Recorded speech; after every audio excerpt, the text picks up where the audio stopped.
When tycoon Julian Thorne agreed to a sham marriage to save his empire, he didn't expect Camilla Wright, a seemingly plain bookworm, to upend his shallow world. But when masks come off, will their arrangement lead to the love neither saw? Coming. Before we get into the story, comment below where in the world you are watching from today. Julian Thorne stood at the window of his penthouse office, staring at the New York skyline. At 38 years old, he had everything money could buy: designer suits, luxury cars, and a black American Express card that never seemed to reach its limit. But today, none of that mattered. His empire was crumbling, and he knew it. "The Wright family's offer is our only option," said George, his longtime lawyer and friend, shuffling through papers on the mahogany desk. "Without this merger, we'll lose everything within 6 months." Julian ran his hand through his perfectly styled dark hair. The thought of losing his fortune made his stomach turn. He'd worked too hard, climbed too high, to watch it all slip away. "Now, there has to be another way," Julian said, turning to face George. "What about the Chinese investors?" "They backed out this morning." George adjusted his glasses. "And the Wright family knows we're desperate. That's why they added the special condition." Julian's jaw tightened. The special condition, that's what they were calling it. The requirement that he marry Camilla Wright, the family's estranged niece, before they would agree to the merger. "Tell me about her again," Julian said, even though he'd heard it all before. George pulled out a thin file. "Camilla Wright, 32. Harvard Business School graduate. Been living in Boston for the past 5 years, running some small non-profit. The family describes her as, well, plain. Brilliant but socially awkward. They say she prefers books to people." Julian walked to the bar and poured himself a scotch. He was used to dating supermodels and socialites, women who understood the importance of appearance in his world. The thought of being tied to someone the family described as plain made him cringe. "How long would I have to stay married?" he asked, taking a long sip. "The contract stipulates a minimum of 1 year." George stood up, gathering his papers. "After that, you can divorce her with a reasonable settlement. The merger will be secure by then." Julian stared into his glass. 1 year. He could survive 1 year with an awkward bookworm if it meant saving everything he'd built. "Set up the meeting," he said finally. "Let's get this over with." The following week, Julian found himself in the Wright family's Manhattan townhouse. The old money elegance of the place made his modern penthouse feel gaudy in comparison. Julian straightened his tie, reminding himself that this was just another business deal. Mrs. Eleanor Wright, Camilla's aunt, sat across from him in the formal living room. Her silver hair was perfectly coiffed, her pearl necklace gleaming in the afternoon light. "Camilla will be down shortly," Eleanor said, her tone clipped. "I should warn you, she's different from the women you usually associate with." Before Julian could respond, footsteps on the stairs made them both turn. Julian's heart sank as he watched Camilla Wright enter the room. She wore a shapeless, brown sweater and a long skirt that looked like something from a thrift store. Her hair was pulled back in a severe bun, and thick glasses dominated her face.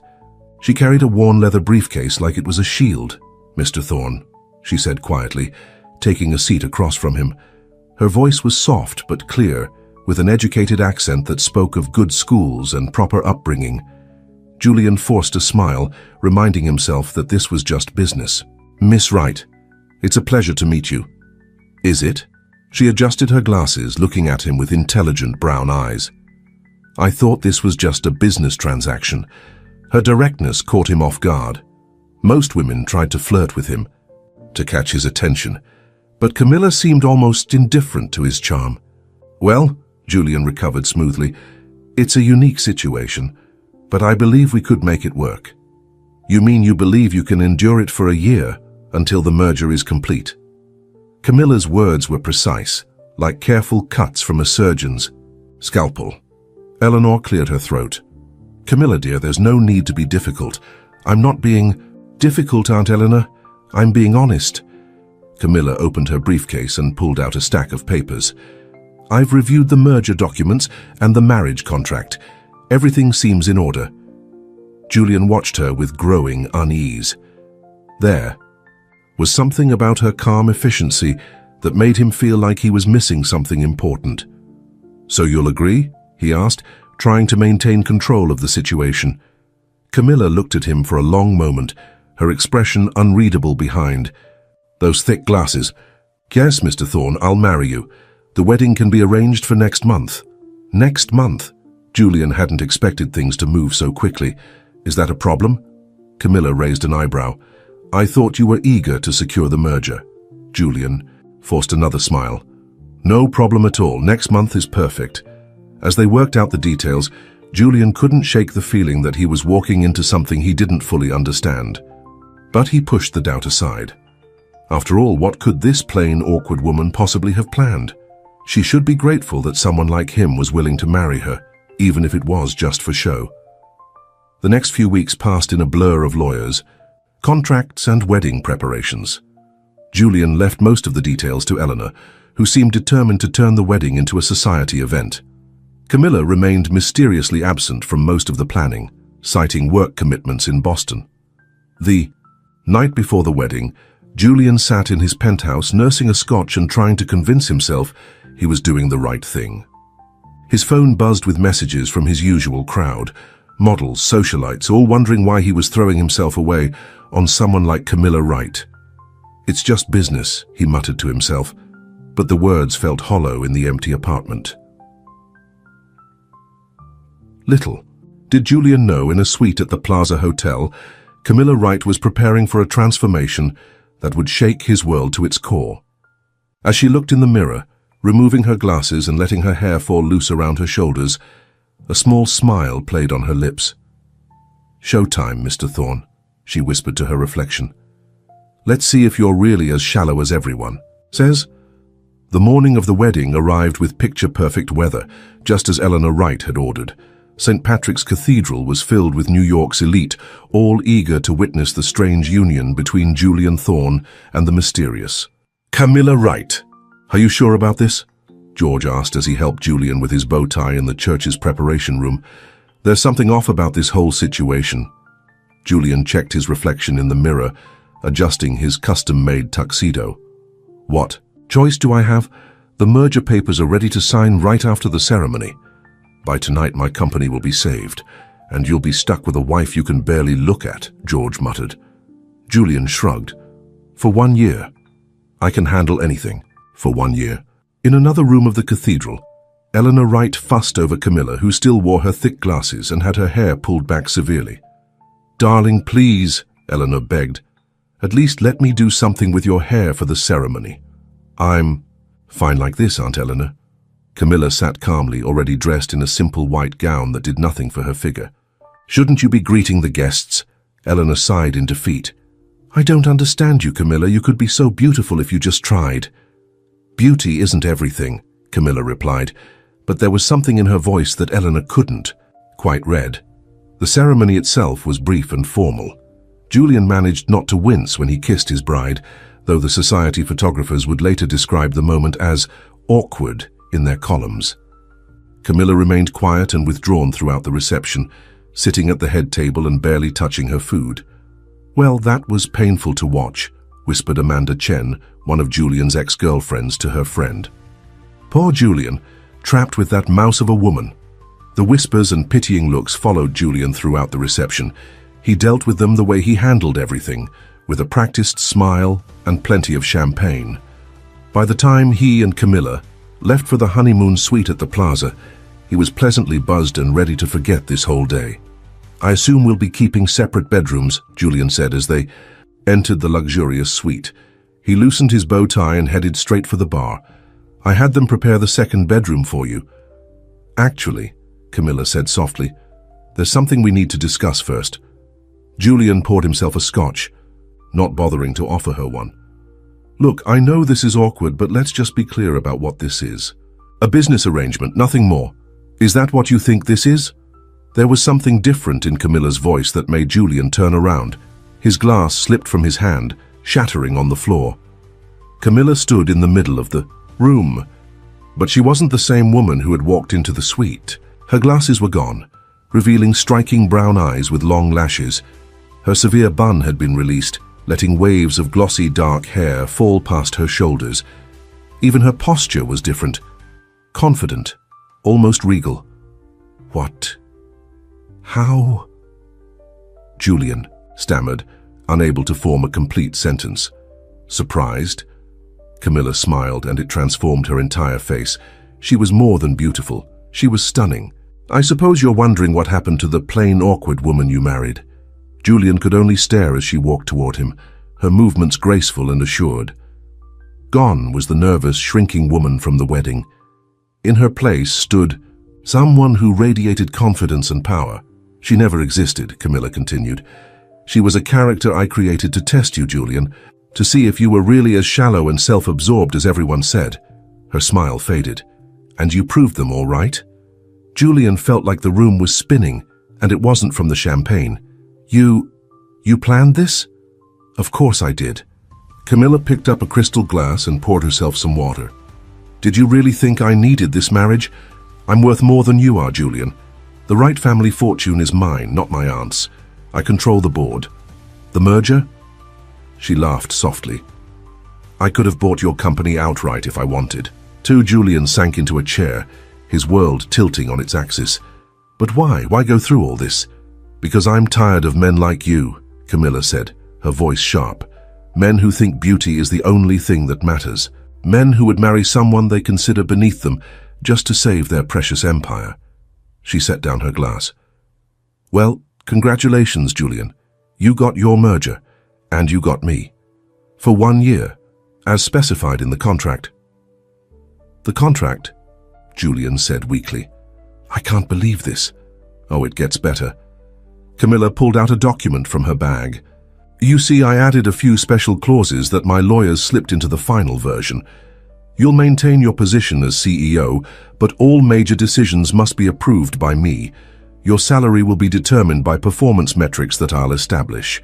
And if you try to divorce me before the year is up, you lose everything. Julian stared at her, really seeing her for the first time. You're incredible. No, Camilla corrected him. I'm exactly who I've always been. A brilliant, capable woman who's tired of being underestimated by men like you. She walked to the second bedroom door. Good night, husband. I suggest you spend some time thinking about how badly you misjudged this situation. The door closed behind her with a soft click, leaving Julian alone with the shattered glass at his feet. A perfect metaphor, he realized, for what had just happened to his carefully constructed world. In the bedroom, Camilla allowed herself a small smile as she heard Julian cursing softly in the other room. Phase 1 of her plan was complete. Now came the real challenge, teaching Julian Thorne that true beauty, true worth, came from something far deeper than appearance. She took out her phone and sent a quick text to her aunt. It's done. He fell for it completely. Eleanor's reply came seconds later. Well played, my dear. Your parents would be proud. Camilla looked in the mirror, seeing not just her outer beauty, but the strength and intelligence that had always been her true assets. Let the games begin, Mr. Thorne, she whispered. Let's see if you can learn to see what really matters. The morning after the wedding, Julian woke up with a pounding headache and the hope that last night had been a dream. But when he walked into the suite's living room, there was Camilla looking stunning in a perfectly tailored business suit, sipping coffee and reading the wall. Street Journal. Good morning, husband, she said without looking up. You might want to hurry, the board meeting starts in an hour. Julian stopped in his tracks. Board meeting? What board meeting? The emergency meeting I called to discuss the new management structure.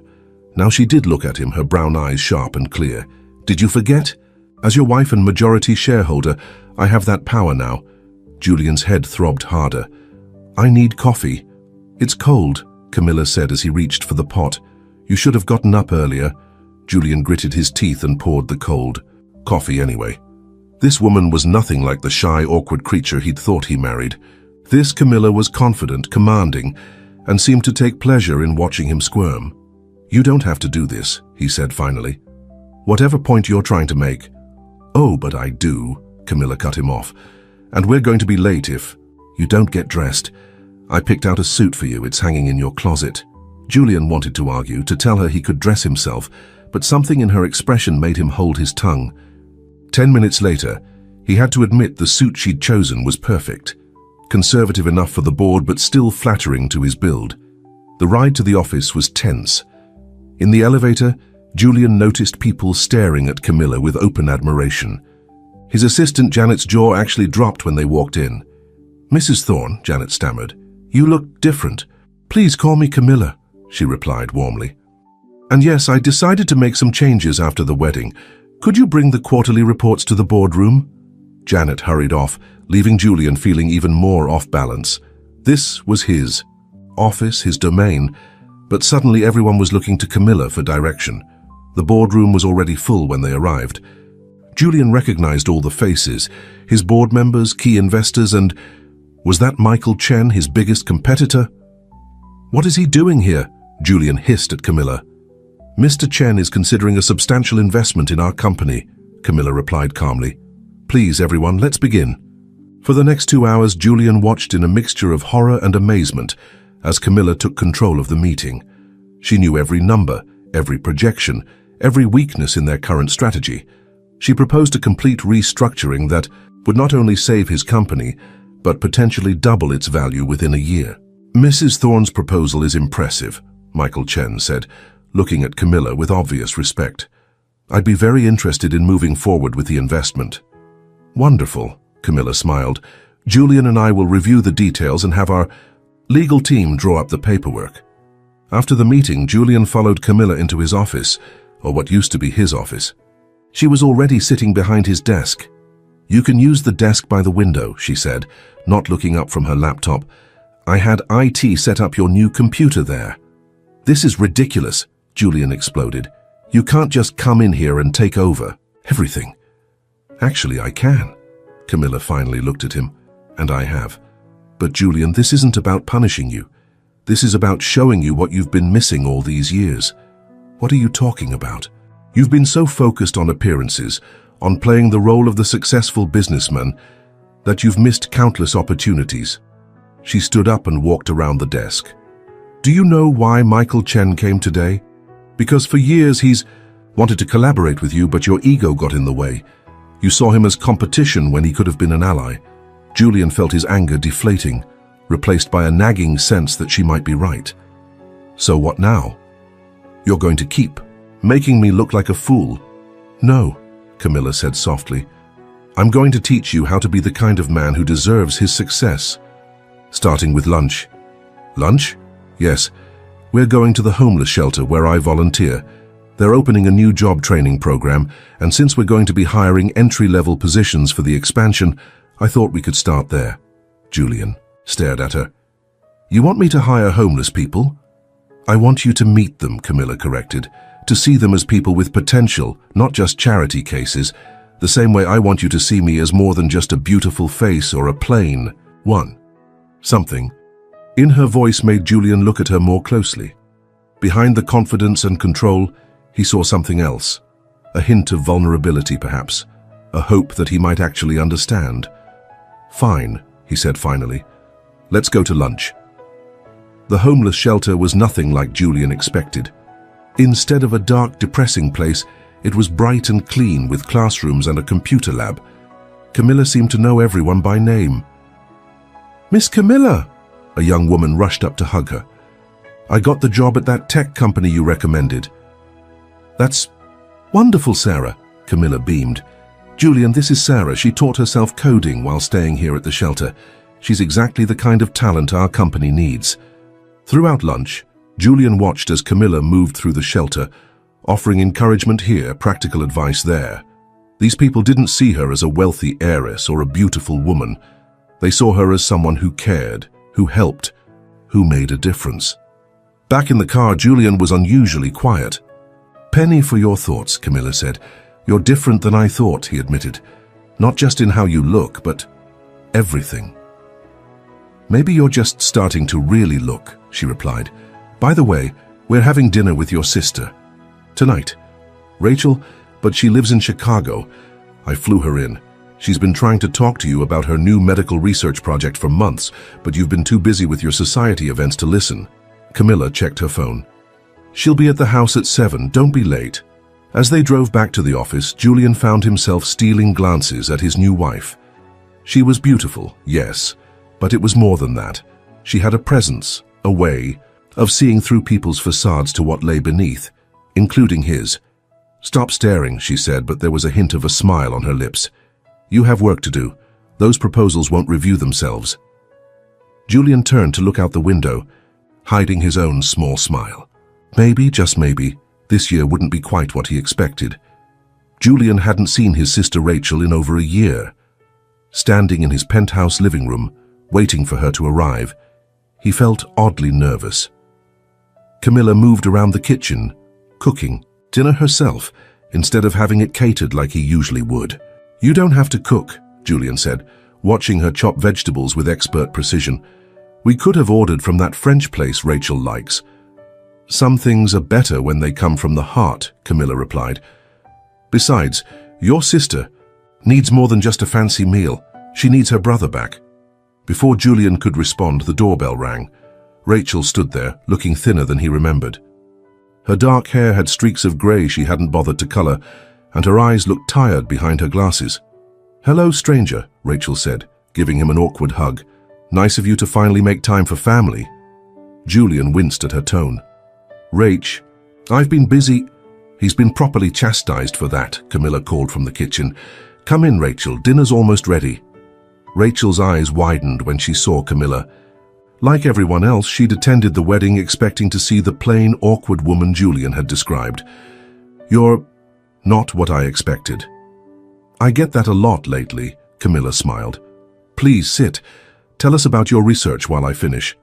Up here, over homemade lasagna, Rachel began talking about her work. Research into a rare genetic disorder that primarily affected children. Julian had always supported her financially, sending checks without really listening to the details. But now, with Camilla asking thoughtful questions, he found himself actually paying attention. "The problem is," Rachel was saying, "the big pharmaceutical companies won't fund the research because the patient population is too small. They don't see enough profit potential." "But you've already identified a promising treatment pathway?"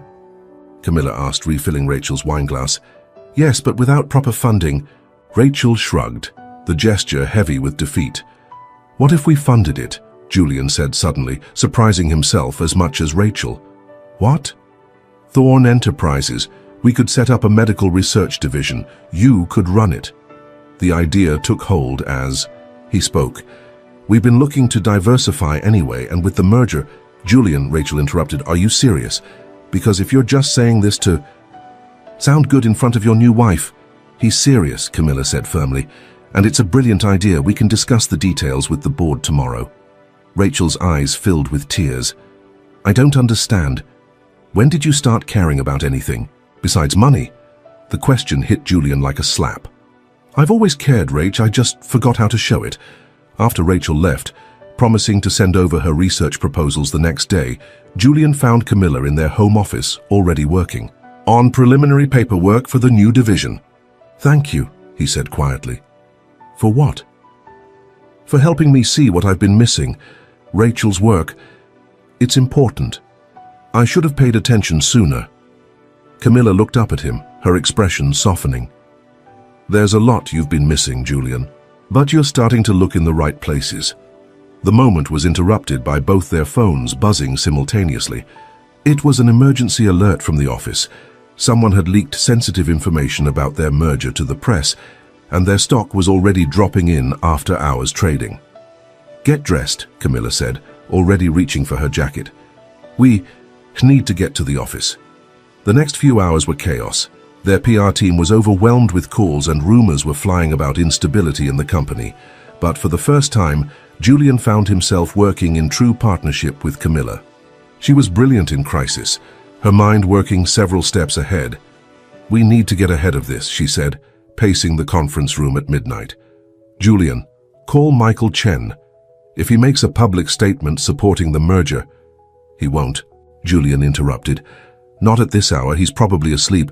Try anyway." There was something in her voice that made him reach for his phone without arguing. To his surprise, Michael answered on the second ring. "Julian? I was just about to call. I've seen the reports. Michael, I know it's late, but we need your help." There was a pause.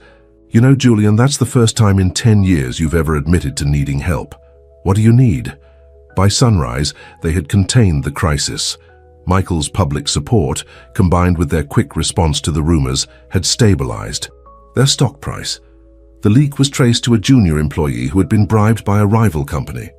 "You know," Julian said as they finally headed home, the sun painting the sky pink, "a month ago I would have fired that kid immediately. And now? Now. I think about how young he is, how he probably has student loans, maybe a family." Julian rubbed his tired eyes. "We should get him some counseling, maybe transfer him to a different department." Camilla smiled. "You're learning." "I had a good teacher." He looked at her then, really looked at her. She was exhausted, her hair messy from running her hands through it all night, her expensive suit wrinkled, yet somehow she looked more beautiful to him now than she had in her perfect wedding gown. "Don't," she said softly. "Don't what?" "Don't look at me like that unless you mean it." She turned to stare out the car window. "I'm not interested in being another conquest, Julian. I need you to see more than just my face." "I'm starting to," he said quietly. "That's what scares me." Back at the penthouse, they went to their separate bedrooms, but Julian couldn't sleep. He kept thinking about Rachel, about the young employee who'd made a mistake, about all the times he'd judged people based on what they could do for him, rather than who they were. His phone buzzed with a text from Rachel. "Thank you for listening tonight." "Really listening? I've missed my brother." Julian stared at the message for a long time. Finally, he typed back, "I've missed you too. Lunch tomorrow? Just us." Her response came immediately. "Yes? And Julian? I like her. She's good for you." Julian smiled, setting down his phone. Maybe she was. Maybe this arrangement wasn't quite what he'd thought it would be. And maybe, just maybe, that was exactly what he needed. The annual Thorn Enterprises Charity Gala was the biggest social event of the season. In previous years, Julian had used it as an excuse to show off whatever stunning model he was dating at the time. This year, standing in the ballroom of the Plaza Hotel, he found himself watching his wife instead. Camilla was deep in conversation with a group of investors, her burgundy evening gown catching the light as she gestured animatedly about something. Julian couldn't hear what she was saying, but he could see the impressed looks on the investors' faces. "She's quite something, isn't she?" A familiar voice purred behind him. "So different from the plain little mouse at your wedding." Julian turned to find Victoria Stone, his most recent ex-girlfriend, standing there in a dress that left little to the imagination. 6 months ago, he would have been captivated by her obvious beauty. Now, he just felt uncomfortable. "Hello, Victoria. I didn't know you were on the guest list." "Oh, darling, I'm always on the list." She ran a perfectly manicured finger down his arm. "I've missed you, Jules. This little marriage of convenience doesn't have to change anything between us." Julian stepped back. "Actually, it changes everything." "Does it?" Victoria's smile turned predatory. "Are you telling me you're actually falling for her? The boring little bookworm who tricked you into marriage?" "Be careful how you speak about my wife," Julian said, his voice low and warning. "Your wife?" Victoria laughed. "Please, everyone knows this is just a business arrangement, though I have to admit she cleaned up better than expected. Still, she's not your type, Jules. She'll never understand our world like I do." Before Julian could respond, he felt a gentle hand on his arm. Camilla stood there looking radiant. "Victoria, how lovely to see you," Camilla said smoothly. "I believe the investors from Goldman Sachs were asking about you. Something about that startup you claim to be running?" Victoria's face paled slightly. I should go say hello." As Victoria hurried away, Julian turned to Camilla. "What was that about?" "Victoria's been falsely claiming to run a successful tech startup to attract wealthy investors," Camilla explained. "I did some research when I saw her name on the guest list. Old habits die hard, I suppose." Julian stared at her. "You knew she was coming?" "Of course. I knew she'd try something like this." Camilla's eyes met his. "The question is, did you want her to?" "No," Julian said firmly, surprising himself with how much he meant it. "That part of my life is over."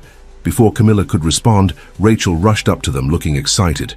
"The preliminary results are in from the first round of trials," she exclaimed. "The treatment is showing promising results." Julian watched as Camilla immediately engaged with Rachel, asking detailed questions about the research.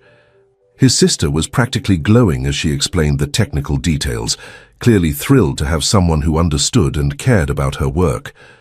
The moment was interrupted by George, Julian's lawyer, appearing with a grave expression. "We have a problem," he said quietly. "Victoria Stone is talking to reporters outside. She's claiming she has evidence that your marriage is a fraud." Julian felt his stomach drop, but Camilla remained calm. "Let her talk," she said.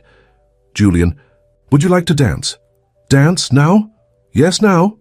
She took his hand and led him to the dance floor just as the band started playing a slow song. "Let them see us together. Let them see this isn't a fraud." As they moved across the dance floor, Julian found himself studying his wife's face. "You knew Victoria would try something like this." "I knew she'd try to cause trouble," Camilla admitted. "Women like Victoria can't stand losing what they think belongs to them." "I never belonged to her," Julian said softly. "I never belonged to anyone. I was too busy belonging to my own ego." Camilla's eyes softened. "And now?" Before Julian could answer, there was a commotion at the entrance. Victoria had come back inside, clearly drunk, and was making a scene. "It's all a lie," she shouted. "She trapped him. She's nothing but a plain, boring nobody who tricked her way into his life." The room fell silent. All eyes turned to Camilla, waiting to see how she would react. Julian started to move toward Victoria, but Camilla held him back. "Let me handle this," she whispered. Then, to everyone's surprise, she walked calmly over to Victoria. "You're right about one thing," Camilla said, her voice carrying clearly across the quiet room. "I did hide who I was. I pretended to be plain and boring because I wanted to know if Julian could see past appearances. He failed that test initially, just like you're failing now." Victoria blinked, thrown off by Camilla's calm admission. "What?" "You see, Victoria, true beauty, true worth isn't about what we look like. It's about who we are. Julian is learning that. Maybe someday you will too." She turned to the security guards who had appeared. "Please make sure Ms. Stone gets home safely, and have someone call her a car." As Victoria was led away, the band started playing again and the party gradually returned to normal. Julian found himself looking at Camilla with new eyes. "You could have humiliated her," he said. "Why didn't you?" "Because hurting her wouldn't prove anything." Camilla straightened his tie absently. "Besides, I meant what I said. Everyone deserves a chance to learn and grow, even Victoria, even you." Later that night, as they rode home in their car, Julian thought about how different his life had become in just a few months. The old Julian would have been embarrassed by Victoria's scene, worried about how it would affect his image. Now, all he could think about was how proud he was of how Camilla had handled it. "You're staring again," Camilla said, not looking up from her phone. "I'm learning," he replied. "Isn't that what you wanted?" Now she did look at him, her expression serious.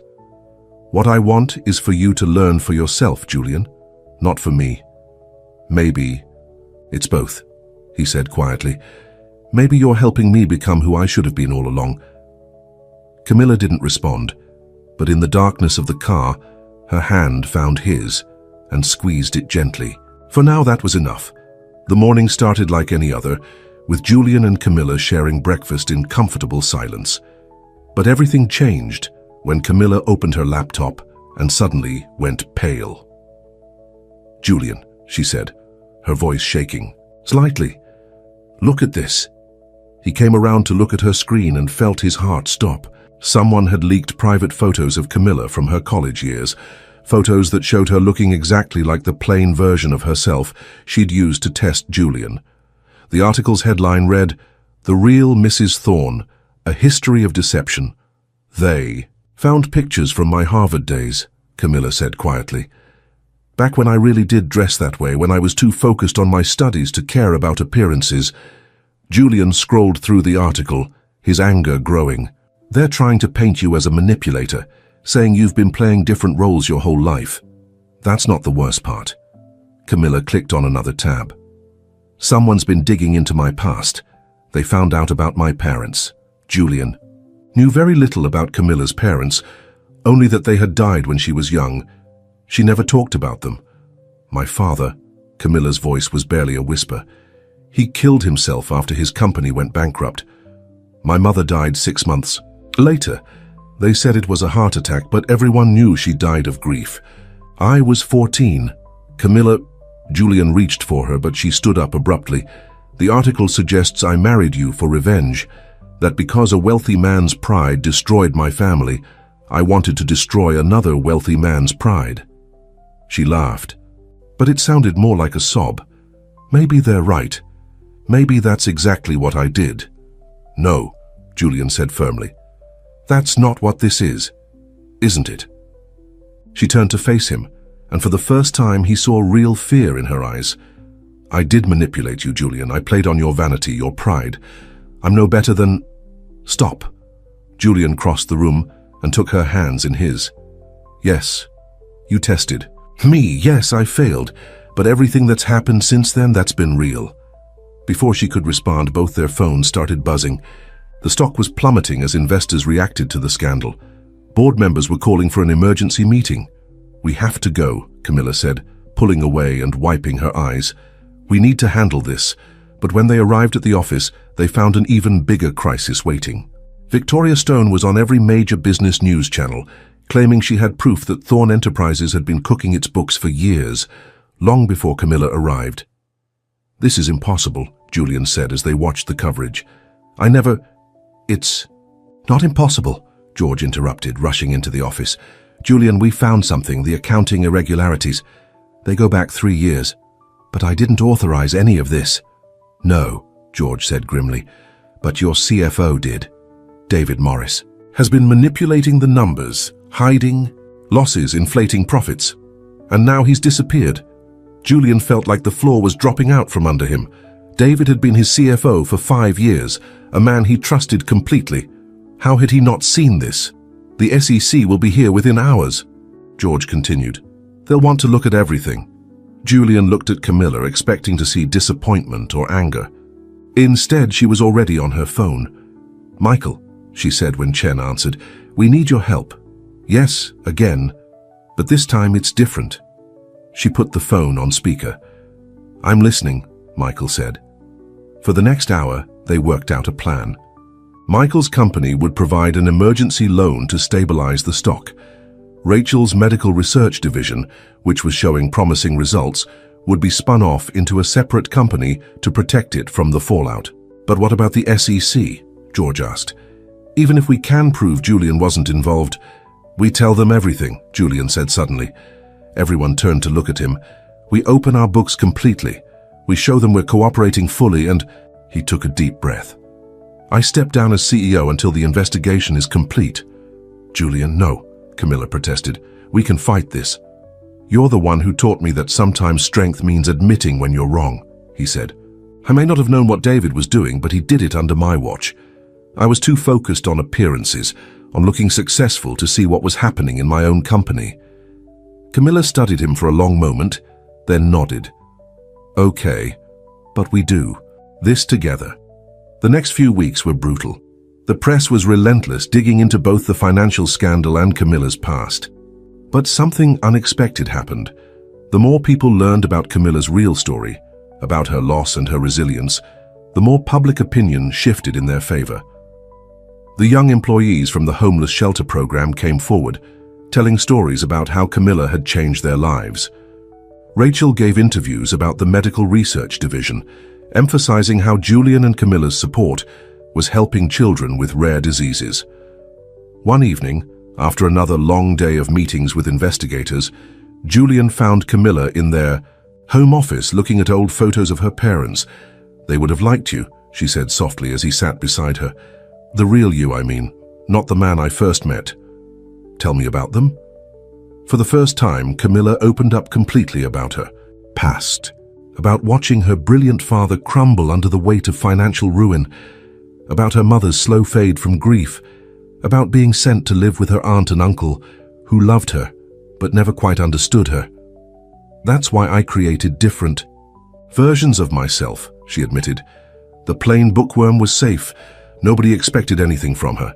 And the beautiful, perfect heiress, she had power, control. And who are you really? Julian asked softly. Camilla looked at him, her eyes wet, but clear. "I'm still figuring that out, but I think I'm finally ready to just be me." Julian took her hand, and this time she didn't pull away. "For what it's worth, I like who you are, all of you." As they sat there, surrounded by the remnants of their carefully constructed facades, both realized that sometimes it takes a crisis to reveal what's real. Their marriage might have started as a business arrangement, but it had become something neither of them expected. A partnership built on truth, even when that truth was messy and complicated. The SEC investigation had been going on for 3 weeks when they finally got a lead on David Morris. The former CFO had been tracked to a small town in Mexico, where he'd been hiding out with millions in stolen company funds. "They're bringing him back tomorrow," George announced during their morning meeting. "He's agreed to cooperate in exchange for a lighter sentence." Julian sat in what used to be his office, now temporarily occupied by Michael Chen, who had stepped in as interim CEO. Camilla stood by the window, her face unreadable. "What exactly did he steal?" Julian asked. "Close to 50 million, George replied. "He was skimming from every major project, hiding the losses in offshore accounts. The SEC says it's one of the most sophisticated fraud schemes they've seen." Julian felt sick. $50 million stolen right under his nose, and he'd been too busy attending parties and dating models to notice. "The good news," Michael added, "is that the investigation has cleared both of you of any wrongdoing. The bad news is the company's reputation has taken a serious hit." "What about the medical research division?" Camilla asked. "Rachel's team is so close to a breakthrough." "That's actually our bright spot," Michael said, pulling up some charts on his computer. "The public loves the story. The reformed playboy businessman and his brilliant wife using their resources to help sick children. The media's eating it up." Julian looked at Camilla, remembering how she'd handled the press when the scandal broke. Instead of hiding, she'd been completely transparent about her past, about her parents' tragedy, about why she'd created her different personas. The public had responded to her honesty with overwhelming support. "We need to do more than just survive this," Julian said suddenly. "We need to make it right." "What are you thinking?" Camilla asked. "The 50 million David stole. I want to replace it personally. I'll sell my vacation properties, my car collection, whatever it takes." "Julian," George protested, "you don't have to." "Yes, I do." Julian stood up, feeling more certain than he ever had. "I spent years living like a king while someone was stealing. From my company, from our employees. It's time I took responsibility." Camilla crossed the room and took his hand. "We'll do it together. I have resources too." "No," Julian said firmly. "Your money goes to Rachel's research. This is something I need to do." Later that night, as they walked through Central Park to clear their heads, Julian noticed Camilla shivering in the cool evening air. Without thinking, he took off his jacket and draped it over her shoulders. "You've changed," she said softly. "Is that a good thing? It's a real thing." She stopped walking and turned to face him. "When I first met you, everything about you was a performance. The perfect suit, the practiced charm, the calculated gestures, but this," she touched the jacket around her shoulders, "this was instinct, real caring." Julian looked at her in the fading light. "You know what's funny? I used to think I needed to be perfect to be worthy of success. Now, I realize that trying to be perfect was my biggest failure." "Julian!" Camilla started to say something but was interrupted by her phone ringing. It was Rachel. "Turn on the news." Rachel's voice was excited. "They found him! They found David!" They rushed to a nearby sports bar where the TV was showing breaking news. David Morris had been arrested trying to cross the border back into the United States. But that wasn't the biggest news. "He's agreed to tell everything," Rachel explained, over the phone. "And Julian, he says he wasn't working alone. He claims Victoria Stone was involved." Julian felt like he'd been punched. "Victoria, but how?" "She was feeding him information," Rachel continued, "about when you'd be distracted, about which projects to target. She was getting a percentage of everything he stole." Camilla squeezed Julian's hand as they watched Victoria being led out of her apartment in handcuffs, still somehow managing to look elegant, even as she was being arrested. "I should have seen it," Julian said later as they sat in their living room, processing the day's events. All those times she showed up at business functions she shouldn't have been invited to. The way she always seemed to know things about the company's finances. We all have blind spots when it comes to people we think we can trust, Camilla said. Even me. What do you mean? Camilla was quiet for a moment. When I created the plan to test you, to see if you were as shallow as everyone said, I thought I was being so clever, so in control, but the truth is I was just as afraid as you were. Afraid of what? Of being seen, really seen. She looked at him then, her eyes vulnerable. The plain bookworm and the perfect heiress. They were both masks I could hide behind. One made people underestimate me, the other made them afraid to look too closely. Julian reached out and touched her face gently. And now? Now. She leaned into his touch. Now I'm terrified because for the first time in my life, someone is seeing me. Really seeing me. And I don't know what to do with that. The moment was interrupted by both their phones buzzing. More news alerts. David Morris had given a full confession implicating Victoria and several other conspirators. The company's stock was already starting to recover on the news. We should get some sleep, Camilla said, pulling away. Tomorrow's going to be busy. But as she started to walk to her bedroom, Julian caught her hand. Stay, he said softly. Not for anything else, just stay. Talk to me. Let me see you. Camilla looked at their joined hands, then back at him. You might not like everything you see. I'm not looking for perfection anymore, Julian said. I'm looking for real. They ended up talking until sunrise, sharing stories they'd never told anyone else. Julian told her about growing up poor, about watching his mother work 3 jobs after his father left, about swearing he'd never be powerless again. Camilla told him about the years after her parents died, about losing herself in books because they were safer than people, about learning to use beauty as armor. As the first light of dawn crept into the room, they fell asleep on the couch, still holding hands, and for the first time since their marriage began, both of them slept without masks, without pretense, without fear of being seen. The morning headlines were full of Victoria Stone's confession. She'd appeared in court looking nothing like the glamorous socialite everyone remembered. Her designer clothes were replaced by a simple blue suit, her perfect makeup gone. I did it because I thought I deserved it, Victoria told the judge. Julian Thorne had everything, and I convinced myself I was entitled to a piece of it. I was wrong. Julian watched the coverage on his office TV, feeling strangely empty. 6 months ago, Victoria had been someone he thought he knew. Now she was just another reminder of his old life, of the person he used to be. You don't have to watch this, Camilla said from the doorway. She'd been giving him space lately, ever since their night of revelations. Actually, I do. Julian turned off the TV. I need to remember how easy it is to be fooled when you're only looking at the surface. The past week had been a whirlwind.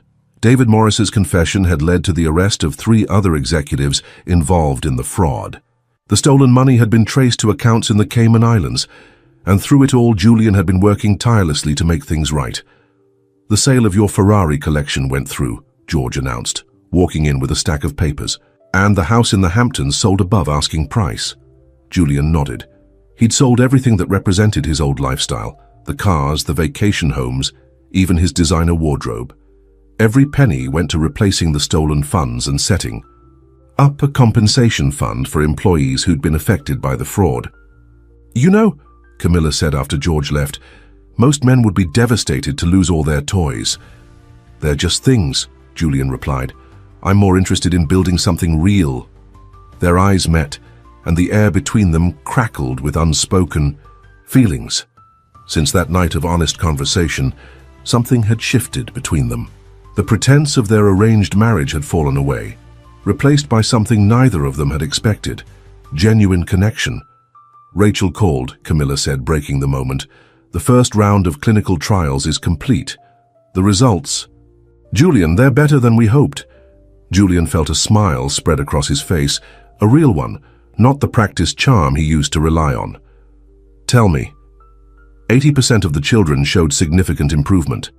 The FDA is fast-tracking approval. Camilla's eyes were bright with excitement. Your sister did it. She actually did it.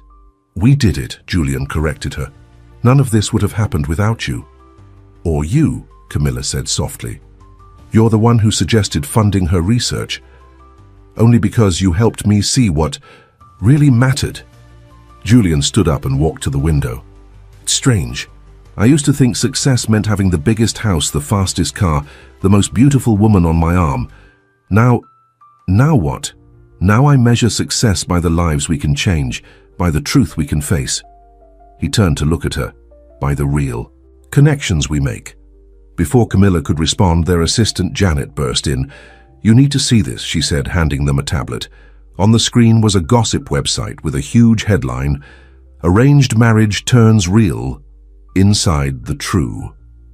Love story of Julian and Camilla. Thorne. Someone had captured photos of them in the park the other night, walking and talking intimately. There were other pictures too, Julian giving Camilla his jacket, them holding hands, small moments of genuine affection they hadn't realized. Anyone was watching.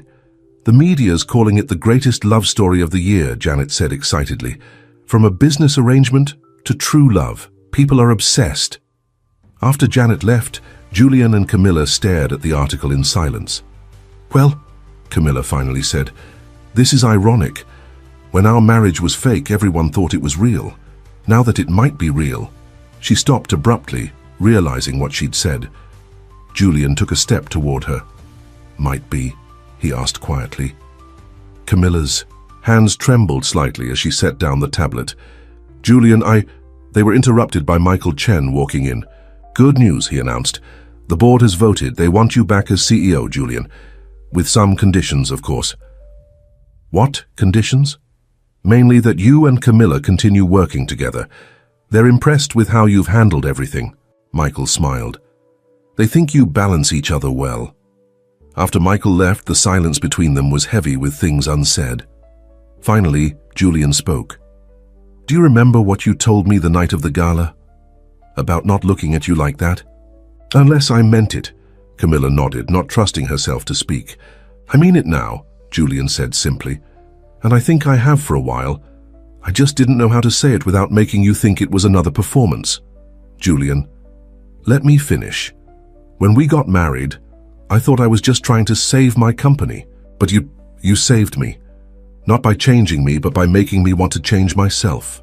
By showing me what real strength looks like, what real beauty is. Camilla's eyes filled with tears. I was supposed to teach you a lesson. I wasn't supposed to fall in love with you. The words hung in the air between them.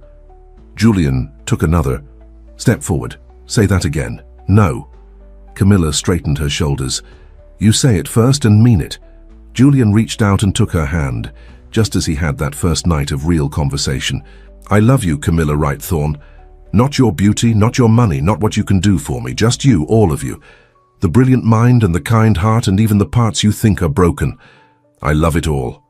Camilla looked at their joined hands, then back at his face. Even though I tricked you, you didn't trick me. You showed me the truth about myself, about what matters, and now I'm showing you my truth. He touched her face gently. I love you. No masks, no pretense, no conditions. For a moment, Camilla just looked at him, searching his eyes for any sign of the old Julian, the man who had once lived for appearances. But all she saw was truth. I love you too, she whispered. And then she laughed through her tears. God help me, I actually love you too. When they kissed, it wasn't for the cameras or the gossip columns. It wasn't part of any plan or scheme. It was just two people who had finally found their way to what was real. 1 year. Their marriage contract had specified 1 year, and that anniversary was now just a week away. Julian sat in their home office, staring at the original contract George had just delivered. You can file for divorce now, George said carefully. Everything's in order. The merger is complete, the company is stable, and your reputation has been restored. You've fulfilled all the requirements. Julian looked at the papers but didn't touch them. What if I don't want to? Julian, I mean it, George. What if I want to tear up this contract and ask my wife to marry me? For real, this time? George smiled. I thought you might say that. That's why I brought this too. He pulled out a small velvet box. Your mother's ring.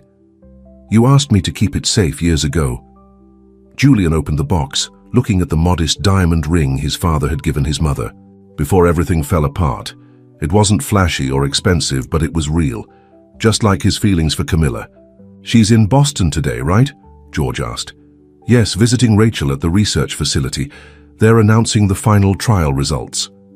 Julian couldn't help smiling. His sister's treatment was going to be approved. They were going to help thousands of children. Then you have time to plan something special, but before Julian could respond, his phone rang. It was Rachel, and she was crying. Julian, there's been an accident. Camilla, she's hurt. The world seemed to stop. What happened? A driver ran a red light. She was crossing the street to get to the facility. Rachel's voice broke. They've taken her to Mass General. It's bad, Julian. You need to get here. The next hour was a blur. Julian's private jet was ready in 20 minutes. The whole flight to Boston, he kept remembering their last conversation that morning. When I get back, Camilla had said, kissing him goodbye, we need to talk about something important. About the contract, he'd asked. She'd given him that mysterious smile he'd grown to love. About our future. Now, rushing through the hospital corridors with Rachel, Julian was terrified. That future might be slipping away. She's in surgery, Rachel explained. The doctors are doing everything they can. In the waiting room, Julian found Camilla's Aunt Eleanor already there. The older woman looked up with tear-stained eyes. She was coming to tell you in person, Eleanor said. She didn't want to do it over the phone. Tell me what? Eleanor reached into her bag and pulled out an envelope. Inside was a letter dated 3 months ago, from a fertility clinic. She wanted a family with you, Eleanor said softly. She was going through treatments, She wanted it to be a surprise. Julian felt his knees give out as he sank into a chair. All this time, while they'd been falling in love, Camilla had been dreaming of their future, wanting to build a family with him. Hours passed. Rachel and Eleanor took turns getting coffee. Julian just sat there, holding his mother's ring in one hand and Camilla's fertility clinic letter in the other. Finally, a doctor appeared. Mrs. Thorne is out of surgery. She's stable, but what? The next 24 hours are critical, and even if she recovers fully, the trauma to her abdomen, having children may no longer be possible. Julian felt tears running down his face. Can I see her?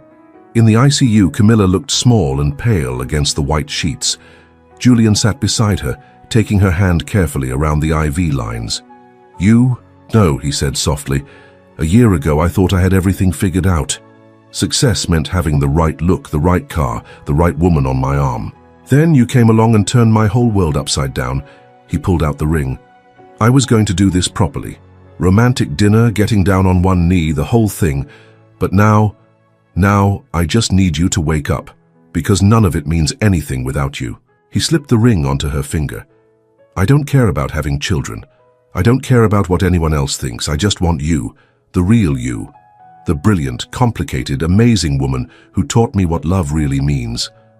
A slight pressure on his hand made him look up. Camilla's eyes were open, just barely. That's good, she whispered, her voice hoarse. Because you're stuck with me. Camilla! Julian hit the call button for the nurse. Don't try to talk, you're in the hospital. I know. Her eyes found the ring on her finger. Is this what I think it is? Yes. And before you ask, yes, I mean, it more than I've ever meant anything in my life. A tear slipped down her cheek. The doctors, they told you about... It doesn't matter, Julian said firmly. We can adopt, or not. As long as I have you, the rest is just details. The nurse came in then, followed by doctors and machines and tests, but through it all, Camilla kept hold of Julian's hand. Later, when they were alone again, Camilla said softly, I was going to tell you about the fertility treatments. I wanted to surprise you. You surprise me every day, Julian replied. Just by being you, by loving me despite knowing exactly who I used to be, and who you are now. Her voice was getting stronger. Her man who sold all his possessions to make things right, who funds medical research instead of buying sports cars, who looks at his plain, awkward wife and sees something beautiful. You were never plain, Julian said. I was just too blind. to see how extraordinary you are." Camilla looked at the ring again. "Your mother's?" "Yes. Is that okay? We can get another one if it's perfect." She smiled. "It's real." A week later, they left the hospital together. The media was waiting outside, eager for pictures of the couple, whose love story had captivated the public. But Julian and Camilla barely noticed them. They were too busy planning their future. A real wedding this time, with no hidden agendas or tests. Just two people who had found their way to true love through the most unlikely of arrangements. "You know," Camilla said as they drove home, "I never did sign those divorce papers." Julian smiled. "Neither did I. Some contracts are meant to be broken." "And some arrangements," Camilla said, squeezing his hand, "turn out to be real after all." 6 months after the accident, Julian and Camilla stood once again in St. Patrick's Cathedral. But this time, everything was different. "Are you sure you want to do this?" Rachel asked as she helped Camilla with her dress in the bridal suite. "You're already legally married." "That was a contract," Camilla said, smoothing the simple but elegant white gown. "This is a choice, our choice." The dress was nothing like what Eleanor had chosen for the first wedding. No designer label, no elaborate beading. Just clean lines and flowing fabric that made Camilla feel like herself. "The press is going crazy out there," Rachel said, peeking through the curtains. "They're calling it the wedding of the year." "Let them talk," Camilla smiled. "This time I'm not hiding anything." In another room, Julian stood with Michael Chen, who had become a close friend since the crisis that had nearly destroyed the company. "No. Second thoughts?" Michael asked, adjusting Julian's tie. "Only about why it took me so long to see what was right in front of me." Julian touched the small photo in his pocket. A picture of Camilla from her college days, wearing her thick glasses and simple clothes. He carried it to remind himself of how blind he'd been. "The adoption agency called this morning," Michael said carefully. "They wanted to confirm your appointment for next week." Julian smiled. After Camilla's recovery, they'd talked long into the night about their future. The accident had made having biological children unlikely, but it had also shown them what really mattered. "There are so many children who need homes," Camilla had said. "Maybe this is life's way of showing us another path to building our family." The cathedral filled with guests, but not the same crowd from their first wedding. Instead of society photographers and business associates, the pews were filled with people whose lives they'd touched. Sarah, the young programmer from the homeless shelter, sat near the front with her new co-workers from Thorn Enterprises. The children from Rachel's medical trials came with their families, their healthy faces the greatest testament to what love could accomplish. Even some of the SEC investigators who had worked their case were there, moved by how Julian and Camilla had turned scandal into redemption.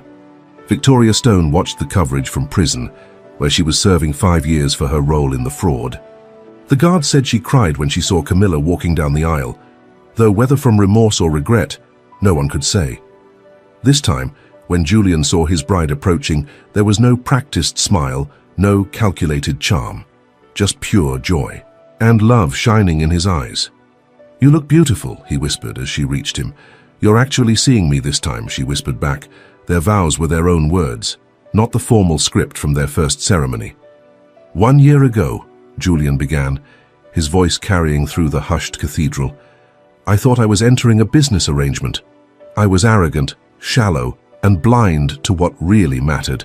But you saw through me, challenged me, and loved me enough to help me become the man I always should have been." Tears sparkled in Camilla's eyes as she spoke her vows. "I came to you wearing a mask, thinking I would teach you a lesson about appearances. Instead, you taught me that it's safe to be real, to be vulnerable, to be completely myself. You turned our arrangement into something true."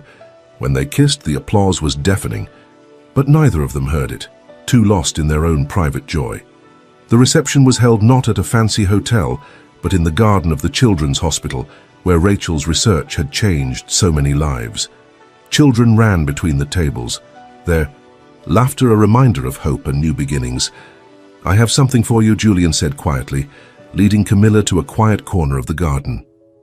He handed her an envelope. Inside was a deed to a modest brownstone in the city, nothing like his old penthouse or the mansion they could afford. It's where my mother raised us after my father left, he explained. I bought it back last week. I thought maybe it could be where we start our family, a real home, not just a showpiece. Camilla touched his face gently. When did you become so perfect? I'm not perfect, Julian smiled. I'm just finally being real. Later that night, as they danced under the stars, Eleanor watched them with tears in her eyes. Your parents would be so proud, she told Camilla. Not because of his money or status, but because of who he's become. Who you've both become. The evening ended with one final surprise. Rachel took the microphone to announce that the FDA had given final approval to her treatment. The research facility would be renamed the Wright-Thorne Children's Research Center, dedicated to helping families who couldn't afford expensive medical care. See, Camilla said as they slow danced to the last song, some business arrangements do have happy endings. This isn't an ending, Julian replied, holding her close. It's a beginning, our real beginning. As the stars twinkled above them, Julian and Camilla held each other, no longer the people they had pretended to be, but the people they had always been meant to become. Their love story hadn't followed the usual path, but that had made it all the more precious. Back in Julian's office, framed on the wall, hung two photographs side by side. One showed Camilla in her college days, plain and serious behind her thick glasses. The other showed her as she was now, confidently beautiful and real. Between them was a simple quote that Julian had chosen. What is essential is invisible to the eye. Love sees with the heart. And in the end, that was what their story had really been about. Learning to see with their hearts, finding truth behind appearances, and discovering that the greatest arrangements in life are the ones that lead us to who we're meant to be. The end